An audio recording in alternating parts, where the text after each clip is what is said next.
Hey, what's up, guys? This is Gaming Strategy TV on YouTube, and it's great to be back. I just came back from watching The Hobbit, The Desolation of Smaug, or Smaug, however you want to pronounce it, and all I can say is that was a very good movie. I enjoyed it a lot.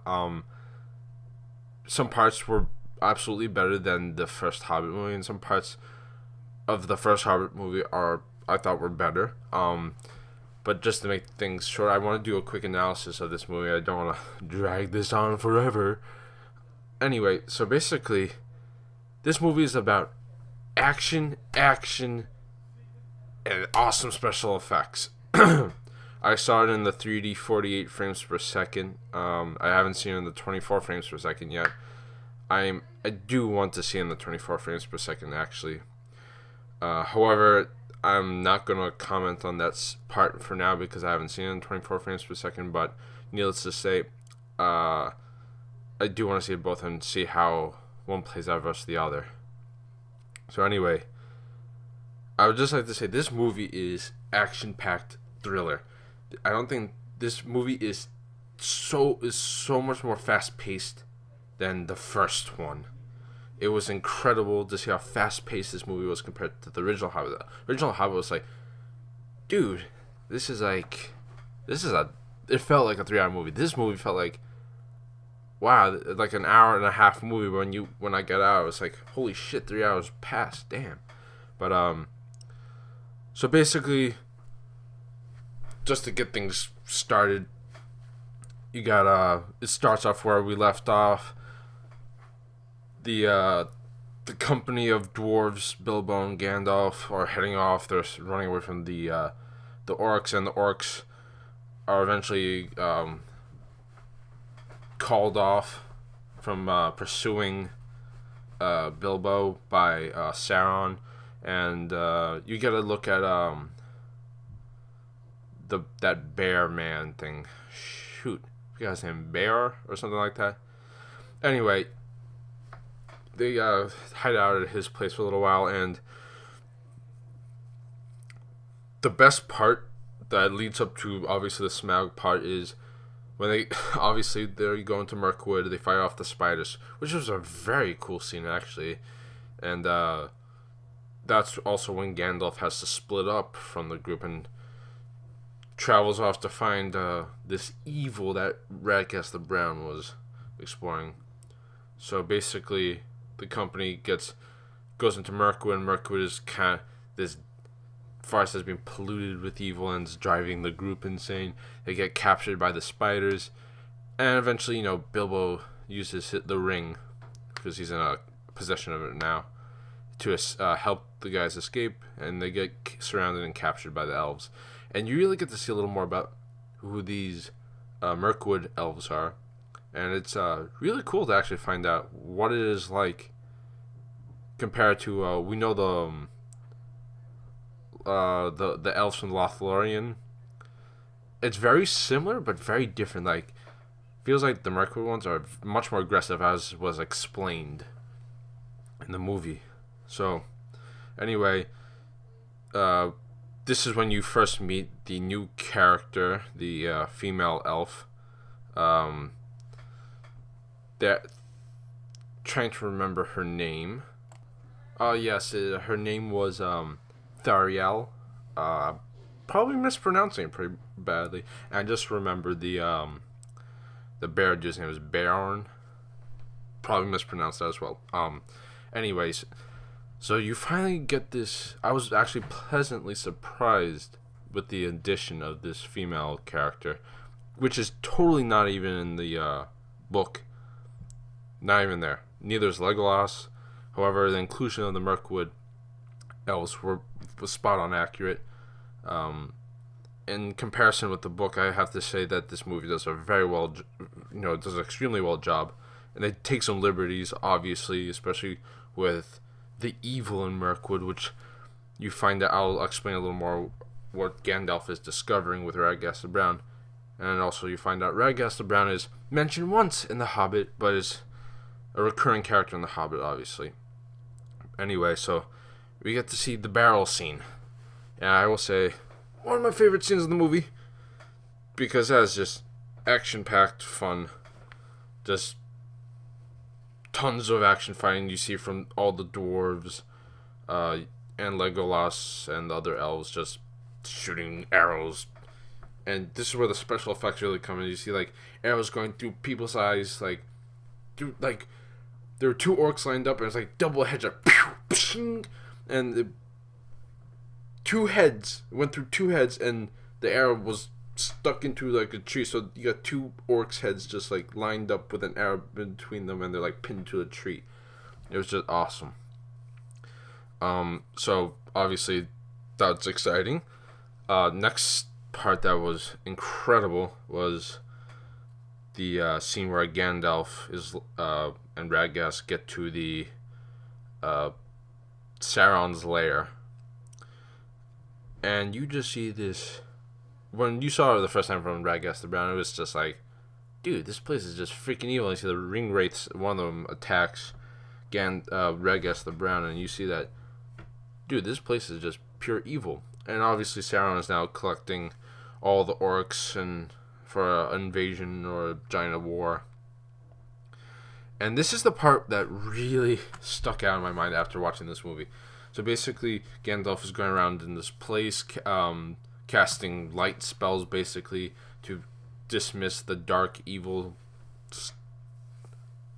stuff that's clouding the area, from shadowing the evil, protecting them. And he comes, and you really see a lot of action from Gandalf. Like, he's a badass. You see a lot more magic from him. Now, this is the part that really stuck out in my mind, oddly enough. This moment and obviously the Smaug parts. You see Sauron for the first time in The Hobbit. Like, you really see a good portrayal of it. And basically, he comes out of the shadows, like this dark mist that's attacking Gandalf.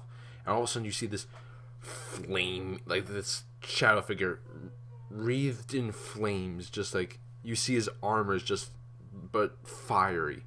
And like a shadow is encased with this fire armor that you see from the first Lord of the Rings movie. And then all of a sudden, the eye starts forming, right? And fire is just like breathing off the shadow, and it dawns on you, the eye is Sauron. Obviously it's Sauron, but the pupil is the shadow outline of Sauron, and that flaming iris is just flames coming off of him that look like, which makes a pupil basically. So the middle iris, right, that cat-like dark part, is the outline, the figure of Sauron, emanating flames off him, creating this eye. That's why it's the eye. I was just blown away. I was like, how could I miss this? I've seen Lord of the Rings countless times, but I've never looked close enough to figure out this part. Or maybe they just was like, okay, we should just add this in. But however, whatever, I loved that addition. So that was one of my favorite parts. Now, let's get on to the point where we finally meet Smaug. They finally get into the mountain. After, of course, they get smuggled on to Lake Town by Bard, who chucks them in a barrel of fish. And it's just a lot of, needless to say, there's a lot of fighting, a lot of action in this movie. There's a lot of special effects that are really great. But there's also some, funny moments that just make you chuckle a little, like when they're dumped in barrels that they escaped in filled with fish to smuggle them into Lake Town, and then they have to climb through like a toilet to get into Bard's house. This is just all funny. It's all fun. So eventually they also the town, Lake Town, is just, it just gives you a feel like this place was once a great place and is now shit. This is just a shit town. Anyway, basically the dwarves are able to convince the I guess the monarch or king or ruler of Lake Town to let them go into the mountain and share their wealth if they succeed. So they do. They get inside the mountain. This is the best part of the whole movie. The dialogue between Bilbo and Smaug. I was actually just rereading that one segment, that the page where Bilbo was talking with Smaug, however you want to pronounce it, and I could say for pretty much line for line, Benedict Cumberbatch aced Smaug's part, and so did Bilbo. It was amazing, and the way they portrayed and created Smaug with this digital effects CGI was amazing. It's not a cliche looking dragon. This is, you see the size and enormity of this thing, and when he shoots fire out of his mouth, his underbelly is like glowing hot embers. It's just oof, a volcano comes out of his mouth, basically, a spewing hot fire. And the whole part, it's ingenious. When the hobbits, not the hobbits, jeez, when Bilbo is able to play the games with Smaug and delay him and find the Arkenstone, but unfortunately had to escape in time, and the dwarves eventually like, you know what, we gotta help Bilbo, we gotta stand up and fight Smaug. So they basically throw Smaug for like a run, chasing them, and they go into the furnace. And I was actually very intrigued what they were gonna do in this part of this in the movie. I was like, what are they gonna do? I'm confused. What's going on? Like, they're in this furnace. I don't know the plan. So the plan was ingenious. I'm not gonna spoil it for you, but essentially at the very end, Smaug is tricked, and basically there's a giant statue of a dwarf king, and it's covered in, like, encased in stone, and inside, or the cover outside was of stone, and the inside was molten gold that didn't yet form because the furnace was activated to fill in this giant statue, and it covers Smaug in this gold, right? And for a moment they're like, yeah, the dwarves took out Smaug. Sorry, I got interrupted there. So anyway, Smaug gets covered in gold, in this molten liquid gold, and you're thinking the dwarves just took out Smaug, but obviously if you read the book, you find out that's not the case. Smaug flies out and basically shakes off the molten gold. I actually thought it was really cool when he was covered in the gold, but flies off, and you just hear Benedict Cumberbatch going, "I am death," and that's how, boom, movie ends, and you're just left with, dude, that's a big ass cliffhanger. Obviously, if you haven't read the books, or the book, The Hobbit, you're probably left like, shit, Lake Town is screwed. But luckily, Bard, on the other hand, is he's actually the ancestor to one of the kings of Dale, which was the city that was decimated before. And he still has this item called like a black arrow that is the only thing that could take out Smaug. I'm not going to ruin it for those who haven't watched it. And we'll see let's see how Peter Jackson's able to portray this final takedown of Smaug, or the final fight against Smaug.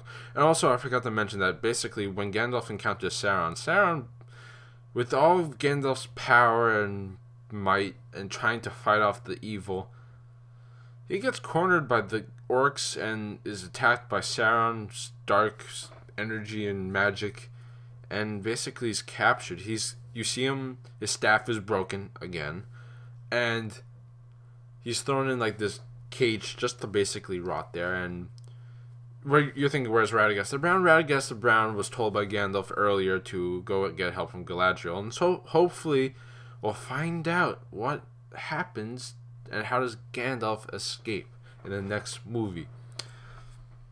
So, what did I think of The Desolation of Smaug? I think it's a spectacular movie. It's a must-see, and I am pleasantly surprised by all the new additions that weren't in the book. Of course, there are lots of liberties, like introducing many new characters. However, you wish, this is odd to say for a 3 hour movie, I wish we could spend more time with the characters. This movie was so fast paced because there were so many action scenes that were moving the story forward. These action scenes were propelling the story. They were not sitting. I'm trying to find the right word. They were not stationary. These fights were always on the move. They were always propelling our main characters along the way, our quest followers along the way. However, I would have actually enjoyed some slower pace. Oddly enough, what they should have done was the first Hobbit was too slow, and at the end it had some great action scenes, and they should have mixed in a little of both. Where in this Desolation of Smaug, I thought we should have had more time to spend with these characters, especially the new ones that are being introduced, like this new I'm gonna butcher her name. Toriel. Don't know how to pronounce it. It's some elven language. Sorry, guys. I've read Lord of the Rings 4 times, so excuse me for not being able to pronounce this person's name. I feel like an idiot just after watching this movie 2 minutes ago, basically. Also, we see Legolas, and he's introduced, and that's a liberty as well. Also, another liberty they take is in the book, Gandalf is simply stated. Yeah, he kind of goes into he leaves the group and goes off on his merry way. I haven't read the book recently. I just read a couple pages today, and it's just given an allusion to that Sauron is the evil in Mirkwood, and nothing else is explained. However, the movie does do a terrific. This is my favorite part. The favorite liberty that they did, that they explained a lot more of what's going on in Mirkwood and the evil. And also in the second liberty that I really liked was obviously the addition of this new Tariel, and also the addition of Legolas. Now, I'll say that the visual effects are out of this world. I would recommend for you watchers, if you're wondering, 24 frames per second or 48 frames per second. What I've noticed is 24 frames per second is much more movie-ish, right? Like what you expect from a movie. And for all you people who don't want to, like on the edge, like 24 or 48, I don't know which to go with 24. I'll just say this now because you're used to 24, and if you don't want to be taken out of the movie, be like, the movie, I don't like it because of 48 frames. No. Go watch it in 24 frames per second first, and you'll come out loving this movie. Then, if you want to, watch it in 48 frames per second, and it'll open up a lot more avenues for you, because 48 frames per second definitely shows off the style of the world, the visuals of the world, far better than 24 frames per second. But 24 frames per second seems to do a little bit better job of storytelling and doesn't tear you out of the world as much, because 48 frames per second makes you feel like, the almost like cinematography of like video games. It makes me feel like that sometimes. However, like in the first Hobbit movie, you do adjust to it eventually. Like halfway through the movie, this time you get adjusted to, like, okay, I get the motion and I get this kind of style, and I'm just adjusting to it. But obviously, it takes some time to get used to it. So watch it in 24 frames per second. If you really don't want to watch it in 48, I wanted to watch it in 48 to see how I would like it. I'm probably gonna watch it again in 24. Regardless of this little debate, 24 versus 48, this movie is spectacular. I would give it a 9 out of 10. That is pretty much one of my best ratings, and there's not many other movies I would give close to a 9 or up. Obviously, the other Hobbit movie comes close to a 9, and the Lord of the Rings movie come very close to 9, or higher than 9, probably closer to 10, the original Lord of the Rings. Star Wars comes obviously close. I think I may want to do some reviews of Lord of the Rings, and some other favorite movies. I may start doing categories like 1 week I'll do science fiction, 1 week I'll do fantasy, 1 week I'll do something else, and then I'll try to cover as many of my favorite movies and try to recommend those movies. So basically, any movie, I'm gonna try to do reviews of movies that I would recommend to any viewer who's bored out of their minds. Like, I had nothing to do, I have tons of time and to waste or blow and just watch a movie. So I need some suggestions, because oftentimes I'm like that. I'm like, I have nothing to do.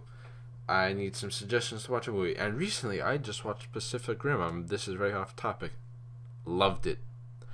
Don't care about what people say. That was an awesome action movie. Anyway, back to The Hobbit. If you haven't seen this movie yet, go and watch it immediately. You are going to be thrown into Middle-earth in such a vibrant way in this wonderful world. And to think that we only have one movie left to spend in Middle-earth before we start having to rewatch the old movies. And don't get me wrong, the old movies are terrific, but we only have one more time to spend in a new movie in the Middle-earth. Just think about that.